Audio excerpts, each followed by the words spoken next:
तो देखो बेटा, एल्जेब्रिक इक्वेशन ऑफ या algebraic expression of S function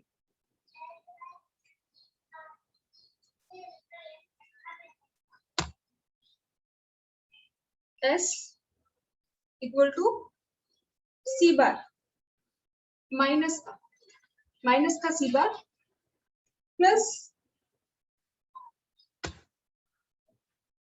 1 minus B Y.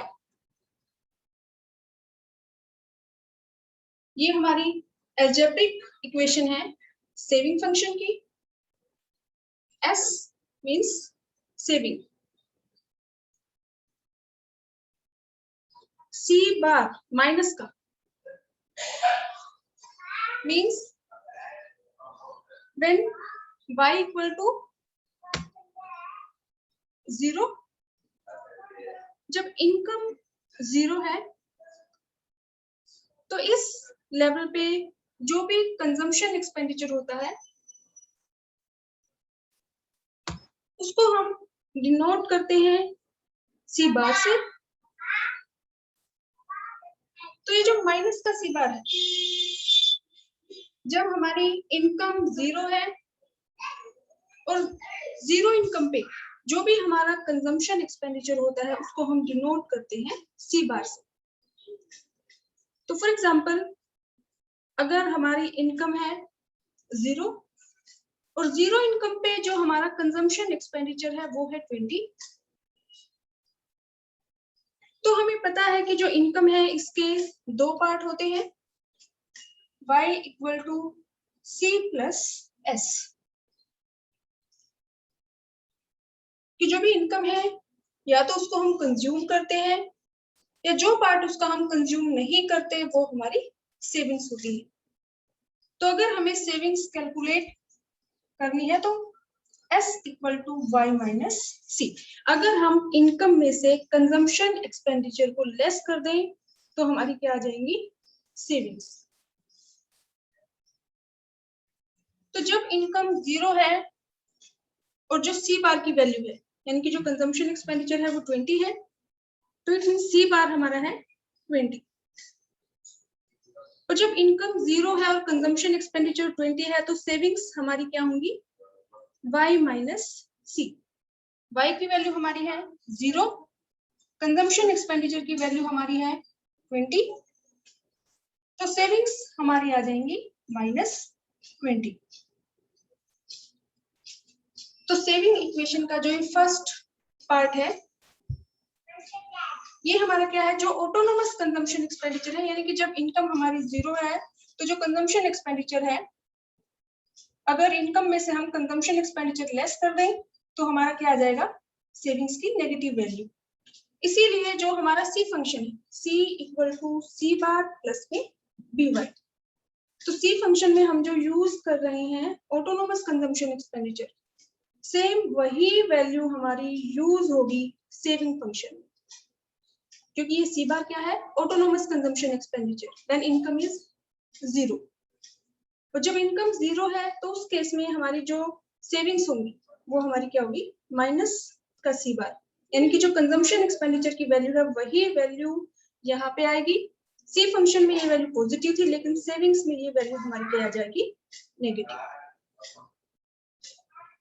For example कि अगर इनकम 0 है, कंजम्पशन एक्सपेंडिचर 20 है, तो सेविंग्स की वैल्यू क्या आएगी, नेगेटिव। इसीलिए हम एस फंक्शन में यहाँ पे जो ऑटोनोमस कंजम्पशन एक्सपेंडिचर है उसको, उसकी नेगेटिव वैल्यू को हम यहाँ शो करेंगे, माइनस का साइन लगा देंगे उसके सामने। प्लस सेकंड जो इसका पार्ट है उसमें है 1 माइनस बी। तो जो हमारा कंजम्पशन एक्सपेंडिचर की जो इक्वेशन है उसमें बी, उसमें हम यूज करते हैं B. B means MPC, marginal propensity to consume।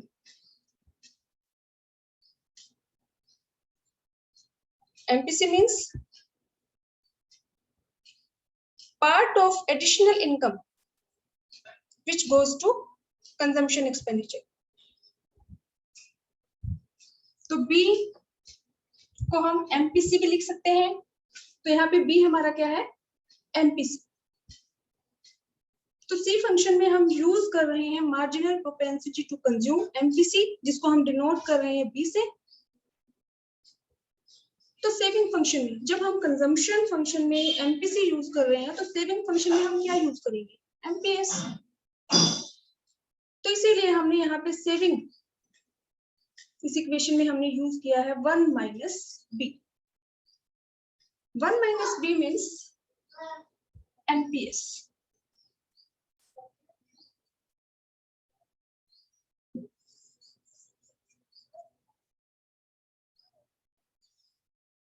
क्योंकि जो एमपीसी प्लस में एमपीएस, एमपीसी प्लस एमपीएस, इन दोनों का एडिशन 1 के इक्वल होता है। तो अगर हमें एमपीसी की वैल्यू गिवन है तो हम एमपीएस कैलकुलेट कर सकते हैं। तो इसीलिए यहाँ पे एस फंक्शन में, सी फंक्शन में तो यहाँ पे हमने यूज किया है बी एमपीसी, और सेविंग फंक्शन में हमने यहाँ पे यूज किया है 1 minus B. 1 minus B means 1 minus MPC, और 1 माइनस एमपीसी हमारा इक्वल है एमपीएस की। क्योंकि जो एमपीसी प्लस में एमपीएस ये हमारा 1 के इक्वल होता है।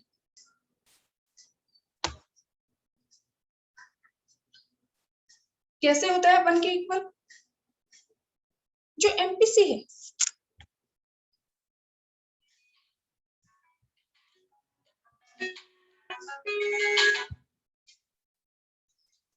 अगर हम एमपीसी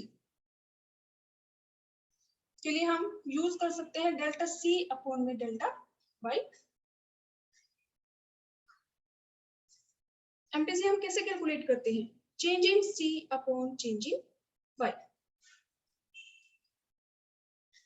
प्लस एमपीएस। एमपीएस हम कैसे कैलकुलेट करते हैं? Change in S upon change in Y, और हमें इसको प्रूव करना है 1 के इक्वल।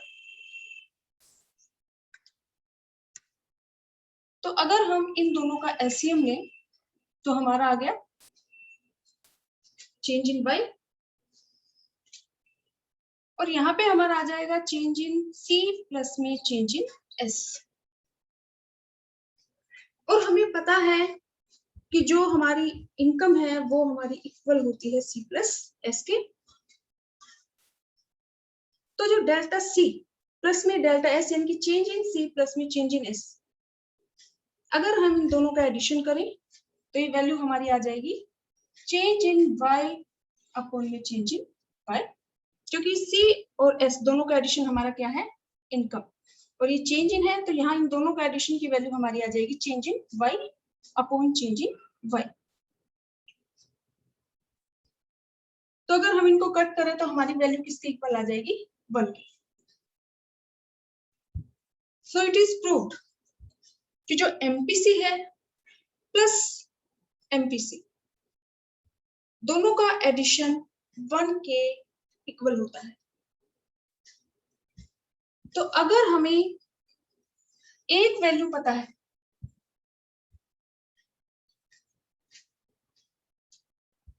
तो हम दूसरी वैल्यू को कैलकुलेट कर सकते हैं। कि अगर हमें वैल्यू गिवन है एमपीसी की, फॉर एग्जांपल एमपीसी की वैल्यू है 0.4, तो इस सिचुएशन में हम एमपीएस की वैल्यू कैलकुलेट कर सकते हैं। अगर हम 1 में से माइनस कर दें एमपीसी की वैल्यू तो हमारे पास क्या आ जाएगा, MPS. MPS equal to 1 minus MPC.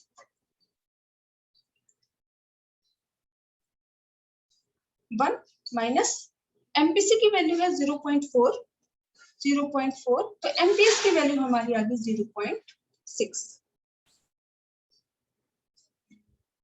ऐसे ही अगर हमें एमपीएस की वैल्यू गिवन है तो हम कैलकुलेट कर सकते हैं एमपीसी की वैल्यू। फॉर एग्जांपल अगर हमें एमपीएस की वैल्यू गिवन है 0.3, तो इस सिचुएशन में we can calculate MPC. MPC equal to 1 minus MPS. 1 minus 0.3, तो एमपीसी की हमारी वैल्यू होगी 0.7. तो जो भी एमपीसी है, एमपीएस है, दोनों की वैल्यू 1 के इक्वल होती है. तो इसीलिए हमने सी फंक्शन में यूज किया है बी एमपीसी, और एस फंक्शन में हमने यूज किया है 1 माइनस बी 1 माइनस एमपीसी, क्योंकि एमपीसी को हम डिनोट कर रहे हैं बी से. तो 1 माइनस एमपीसी हमारा किसके इक्वल होगा? एमपीएस के. या आप डायरेक्ट भी लिख सकते हैं माइनस का C bar plus MPS into Y.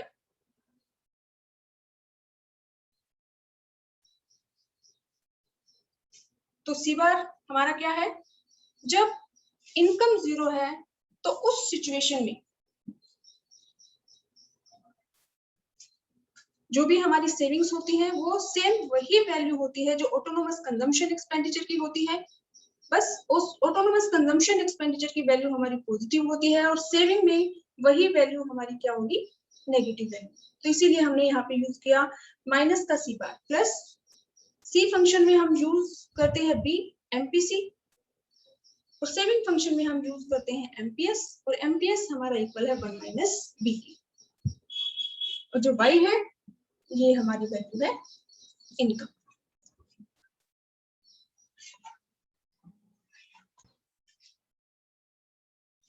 Next हमारा जो टॉपिक है वो हमारा है relationship between APC and APS.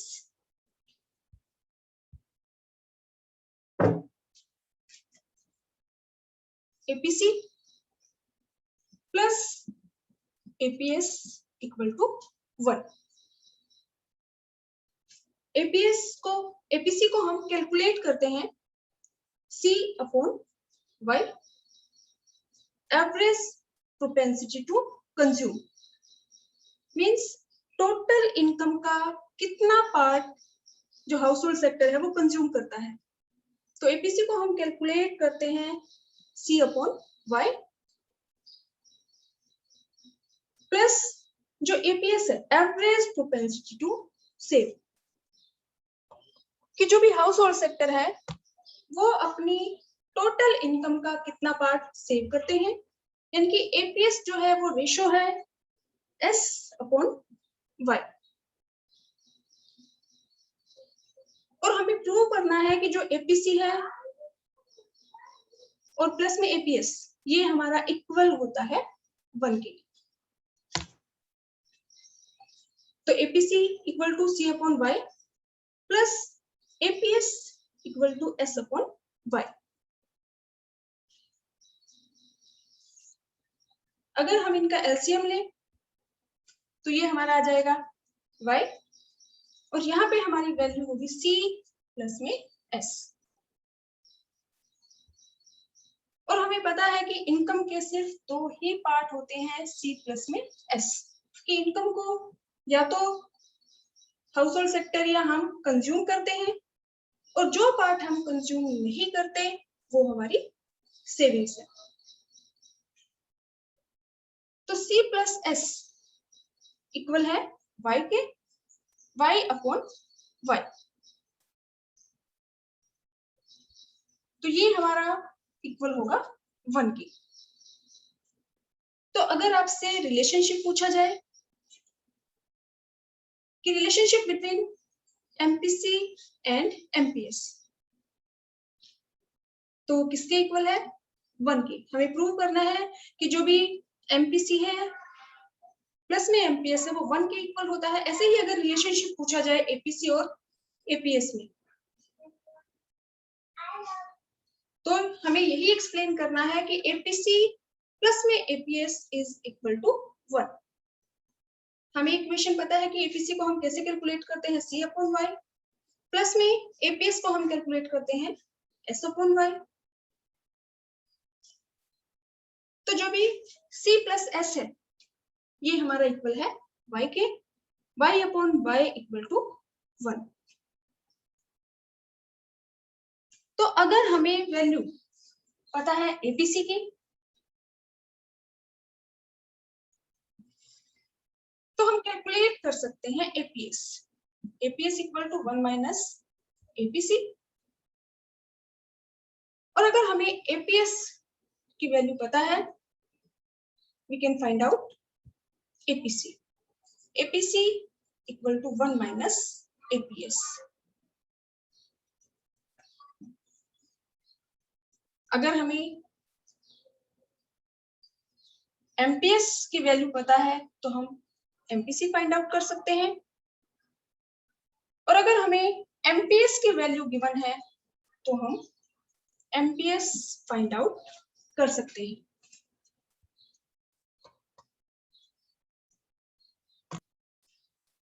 तो देखो हम एक इक्वेशन और कर लेते हैं, एग्रीगेट डिमांड। जब भी हम एग्रीगेट डिमांड को डिफाइन करेंगे, अगर आपसे 1 मार्क का क्वेश्चन पूछा जाए डिफाइन एग्रीगेट डिमांड, तो हम सिर्फ उसको डिफाइन कर देंगे। लेकिन अगर यही क्वेश्चन आपसे 4 मार्क्स का पूछा जाए, तो हम इसको अलजेब्रिकली भी डिफाइन कर सकते हैं कि सबसे पहले उसका मीनिंग हम बता देंगे, उसके बाद उसके अलजेब्रिक इक्वेशन। तो हमें पता है कि हमारा जो सी है ये हमारा इक्वल है सी बार प्लस में डिवाइड एस हमारा इक्वल है माइनस का C bar plus 1 minus D Y.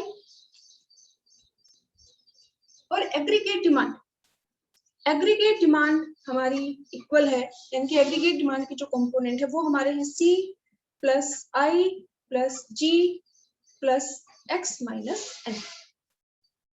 ये हमारा है consumption expenditure, investment expenditure, consumption expenditure by household C, investment expenditure by producer G, consumption as well as investment expenditure by government, plus में export और minus import. लेकिन हमारे syllabus के according हमने जो फर्स्ट यूनिट में study किया था 2 सेक्टर इकोनॉमी, तो 2 सेक्टर इकोनॉमी में एग्रीगेट डिमांड की जो कंपोनेंट है वो है सी प्लस में आई। तो अगर हमें इन्वेस्टमेंट एक्सपेंडिचर की वैल्यू हमारे पास है और कंजम्पशन एक्सपेंडिचर की वैल्यू हमारे पास है, तो हम एग्रीगेट डिमांड की वैल्यू फाइंड आउट कर सकते हैं। जो सी है वो हमारा किसके इक्वल है? सी को हम कैसे कैलकुलेट कर सकते हैं? सी बार प्लस में बी वाई। तो एग्रीगेट डिमांड को हम एक्सप्रेस कर सकते हैं, aggregate demand AD equal to C bar plus में बी वाई प्लस में आई।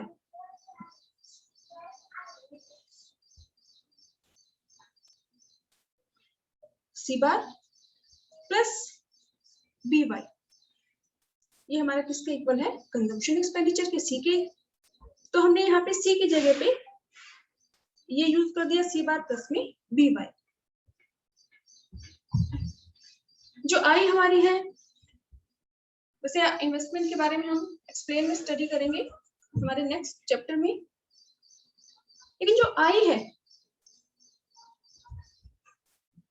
वो हमारी ऑटोनोमस इन्वेस्टमेंट है, मींस इनकम के ऊपर डिपेंड नहीं है। तो जब भी हम इन्वेस्टमेंट, ये इन्वेस्टमेंट की वैल्यू हमारी कांस्टेंट होती है।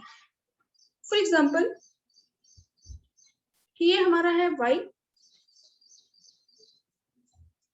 0, 20, 40, 60, 80, 100। अब इसमें C जो कंजम्पशन एक्सपेंडिचर है वो हमारा है 20, 30, 40, 50, 60, 70। तो अगर हम इस कंजम्पशन एक्सपेंडिचर में आई ऐड कर दें, ये हमारा सी की वैल्यू कौन सी है? ये जो हम कैलकुलेट करते हैं, ये C equal to C bar plus में बी वाई। तो ये हमारी सी की वैल्यूज हैं। अगर हम सी की वैल्यू में ऐड कर दें इन्वेस्टमेंट एक्सपेंडिचर बाय प्रोड्यूसर, तो वैसे तो जो इन्वेस्टमेंट एक्सपेंडिचर है वो इंड्यूस भी होता है और ऑटोनोमस भी होता है। तो हम जो भी केस ने जो थ्योरी दी है इसमें इन्वेस्टमेंट जो है वो ऑटोनोमस इन्वेस्टमेंट है, मींस इन्वेस्टमेंट जो है वो इनकम के ऊपर डिपेंड नहीं है। तो इन्वेस्टमेंट की वैल्यू को हम कांस्टेंट मानते हैं। अगर हमने यहाँ पे 10 ले लिया तो पूरी टेबल में हम 10 का ही यूज करेंगे। 10 10 10 10 10 10। अब सी और आई को कंजम्पशन एक्सपेंडिचर और इन्वेस्टमेंट एक्सपेंडिचर का अगर हम एडिशन कर दें तो हमारी वैल्यू आ जाएगी एग्रीगेट डिमांड। 20 प्लस में 10 30, 30 प्लस में 10 40, 40 प्लस में 10 50, 50 प्लस में 10 60, 60 प्लस में 10 70 और 70 प्लस में 10 80। और ये जो हमारा y है इनकम जहाँ पे इक्वल है एग्रीगेट डिमांड की, ये हमारा है इक्विलिब्रियम लेवल ऑफ जीडीपी। और जहाँ पे हमारी इनकम 40 और सी, y और c ये दोनों इक्वल है, वो हमारा पॉइंट है ब्रेक इवन पॉइंट।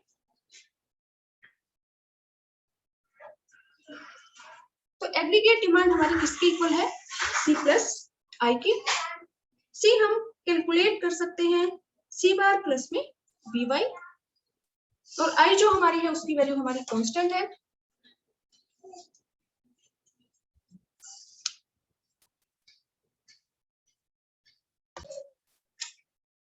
फंक्शन की हमारी इक्वेशन है सी बार प्लस में बी वाई, और सेविंग फंक्शन की हमारी अलजेब्रिक इक्वेशन है माइनस का सी बार प्लस में 1 माइनस बी वाई। ऐसे ही अगर हमें एग्रीगेट डिमांड को कैलकुलेट करना है अलजेब्रिकली, तो एग्रीगेट डिमांड के लिए हमारी इक्वेशन है सी प्लस में आई। ये हमने एग्रीगेट डिमांड के जो कंपोनेंट है उसमें हमने स्टडी किया था कि जो एग्रीगेट डिमांड है उसके कंपोनेंट है टू सेक्टर क्लोज्ड इकोनॉमी में C plus I. Aggregate demand के कंपोनेंट है in a closed three sector economy C plus I plus में जी, और एक ओपन इकोनॉमी में 4 सेक्टर है, house hold, producer, government, rest of the world. तो एक ओपन इकोनॉमी में हमारे जो कंपोनेंट है एग्रीगेट डिमांड के सी plus I plus G plus X minus N. तो हम इसमें टू सेक्टर जो इकोनॉमी है उसके कंपोनेंट ले रहे हैं कि एग्रीगेट डिमांड हमारी किसके इक्वल है? सी प्लस आई के। C means consumption expenditure by household, I investment expenditure by producer. तो जो सी है इसको हम फाइंड आउट कर सकते हैं by using this equation c equal to C bar plus में बी वाई। तो हमने यहाँ पे c की जगह पे c को रिप्लेस कर दिया है इस इक्वेशन से c बार प्लस में बी वाई। यहाँ पे c की जगह पे हमने क्या लिख दिया? c बार प्लस में बी वाई प्लस में आई। तो अगर आपको क्वेश्चन में डायरेक्ट गिवन है c की वैल्यू और i की वैल्यू, तो आप दोनों का एडिशन करेंगे और हमारा क्या आ जाएगा? Aggregate demand.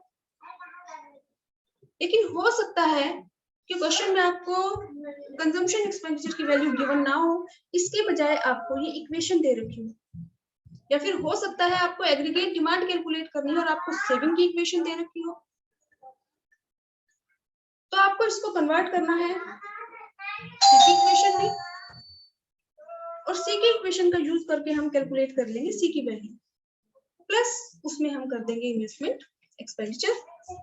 फॉर एग्जांपल ये हमारी है इनकम और ये हमारा है सी की वैल्यू कंजम्पशन एक्सपेंडिचर। ये शेड्यूल हमने पहले भी किया है कि जैसे जैसे इनकम इंक्रीज होती है वैसे वैसे कंजम्पशन एक्सपेंडिचर भी हमारा इंक्रीज होता है। इनकम 0 है तो सी की वैल्यू है 20, इनकम 20 है तो सी की वैल्यू है 30, इनकम हमारी 40 है तो कंजम्पशन एक्सपेंडिचर है 40, इनकम 60 है तो कंजम्पशन एक्सपेंडिचर है 50। यानी कि जैसे जैसे इनकम इंक्रीज होती है वैसे वैसे कंजम्पशन एक्सपेंडिचर भी हमारा इंक्रीज होता है। अब अगर इस सी में या तो हमें सी की वैल्यू गिवन होगी या फिर हमें इस इक्वेशन का यूज करके सी की वैल्यू को फाइंड आउट करना है। और इस सी की वैल्यू में जब हम ऐड कर देंगे इन्वेस्टमेंट एक्सपेंडिचर हमारा ऑटोनोमस इन्वेस्टमेंट एक्सपेंडिचर है, यानी कि ये जो वैल्यू है इन्वेस्टमेंट की ये इनकम के ऊपर डिपेंड नहीं है। इसीलिए जो इन्वेस्टमेंट है ये कांस्टेंट वैल्यू है इसकी। बार बार हम सेम वैल्यू का यूज कर रहे हैं, तो सी में जब हम आई को ऐड कर देंगे तो हमारा क्या आ जाएगा, एग्रीगेट डिमांड। 20 प्लस में 10 30, 10 प्लस में 30 प्लस में 10 40, 40 प्लस में 10 50, 50 प्लस में 10 60, 60 प्लस में 10 70, 70 प्लस में 10 80। तो ये हमारी क्या है, एग्रीगेट डिमांड। एग्रीगेट डिमांड हम फाइंड आउट कर सकते हैं सी प्लस आई से, और सी की इक्वेशन हमें पता है तो एग्रीगेट डिमांड को हम ऐसे भी एक्सप्लेन कर सकते हैं सी बार प्लस में बी बार प्लस में आई।